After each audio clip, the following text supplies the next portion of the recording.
নামতে হবে। আর দেশের জনগণই আমাদের শক্তি, জনগণকে নিয়েই আমাদের এগিয়ে যেতে হবে।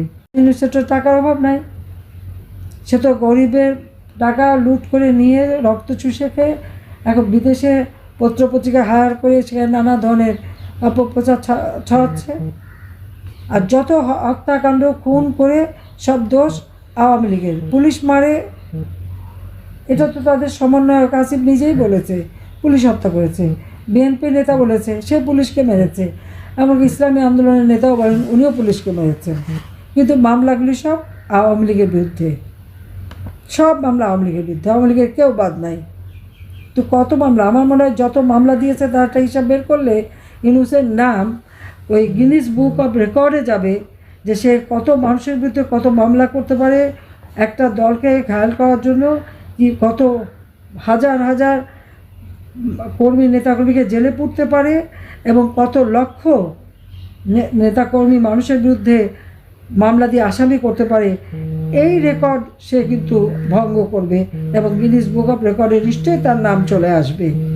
আর যদি মানুষ হত্যা, জেল জুলুম, অত্যাচার, নির্যাতন, দুর্নীতি এবং গরিবের রক্ত চুষে খাওয়া, এই ব্যাপারেও যদি তার রেকর্ড দেখা হয় তাহলে সে আর একটা নোবেল প্রাইজ পেতে পারে। তবে সেই নোবেল প্রাইজের নামটা দিতে হবে অশান্তির নোবেল প্রাইজ।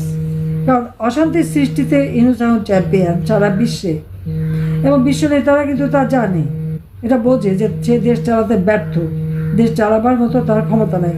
সেই জন্য এখন সে অনেক টাকা পয়সা খরচ করে এক একজনকে নিয়ে আসেন আর তাদেরকে দিয়ে অন্যের কাছে ধর্ণা দেওয়ায় যে ইউনূসকে সমর্থন দিতে হবে।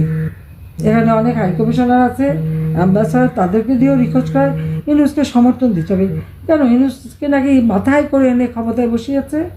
সে তো সেখানে বললেও সে সূক্ষ্ম পরিকল্পনা করে শেখ হাসিনাকে ক্ষমতার থেকে হটিয়ে দিয়ে নিজে ক্ষমতা এসেছে।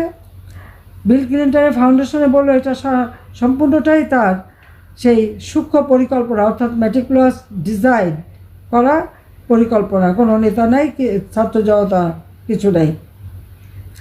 আবার সুইজারল্যান্ডে ডাভোসে ওয়ার্ল্ড ইকোনমিক ফোরামে যে বলে যে আমি কিছুই জানতাম না, উনি নাকি কিছুই জানতো না, ওনাকে নাকি সবাই ধরে এনে ক্ষমতায় বসিয়েছে।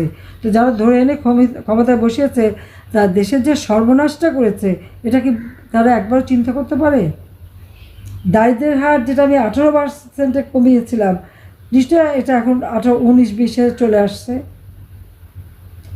আমি 26.88 বিলিয়ন রিজার্ভ রেখে এসেছিলাম। ইনফ্লেশন আমার 9%-এর মধ্যে ধরা ছিল, সেখানে 11%, 14% পর্যন্ত ইনফ্লেশন তুলেছে, দারিদ্রের হার বাড়িয়ে দিয়েছে। তো কোন উপকারটা করলো দেশের মানুষের? আজকে চাল, ডাল, তেল, লবণ প্রত্যেকটা জিনিসের দাম বেড়েছে। আমাদের শীতকালে এই সময় তো সাধারণত জিনিসের দাম বাড়ার কথা না, কিন্তু তারপরেও সব জিনিসের দাম বেড়েছে। আবার বলে জিনিসের দাম নাকি কমিয়ে দিয়েছে। কমানোটা কি? প্রত্যেকটা মিডিয়া, রেডিও, টেলিভিশন, পত্রিকা, সব জায়গায় ইউনূসের এজেন্ট বসা, এবং তাদেরকে থ্রেট করা হয়, এবং সেখানে মালিকানাও কেড়ে নেওয়া হয়েছে।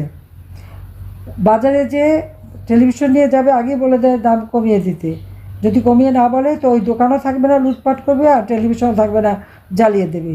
তখন তারা কম করে দাম বলতে বাধ্য হয়।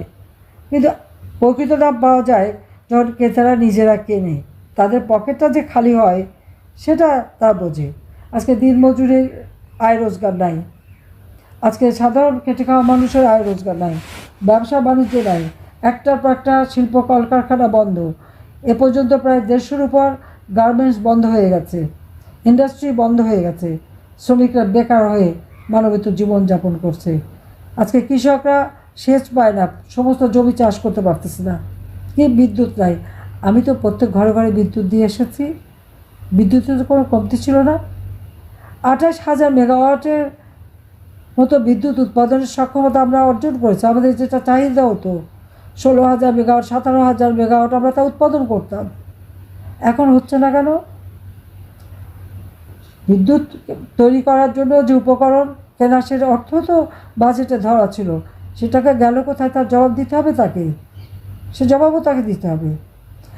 একদিকে দেশটাকে লুটে খাচ্ছে, আরেকদিকে খুন করছে, আর সব জায়গায় আওয়ামী লীগের দোষ। আওয়ামী লীগের দোষটা কিসের? আওয়ামী লীগের আমলে এই দেশের মানুষ দারিদ্র্যমুক্ত হয়েছে। আওয়ামী লীগের আমলে এদেশের মানুষ দুবেলা কেন 3 বেলা 4 বেলা খাবার সুযোগ পেয়েছে। আওয়ামী লীগের আমলে এদেশের মানুষের বিনা পয়সা ওষুধ পাচ্ছে কমিউনিটি ক্লিনিকের মাধ্যমে, চাকরি পেয়েছে, কাজ পেয়েছে, ফ্রিল্যান্সিং করতে পেরেছে। স্যাটেলাইট বঙ্গবন্ধু 1 উৎক্ষেপণ করে দিয়ে মানুষকে আমরা সুযোগ করে দিয়েছি। প্রযুক্তি শিক্ষা দিচ্ছি, সব দিক থেকে দেশ এগিয়েছিল। সারা বিশ্ব বাংলাদেশকে উন্নয়নের রোল মডেল হিসেবে চিহ্নিত করতে হয়। সেখানে এরা প্রত্যেকটা জিনিস জ্বালিয়ে পুড়িয়ে ছারখার করেছে। জ্বালিয়ে পুড়িয়ে ছারখার করে বলে গাঁজা বানিয়েছি।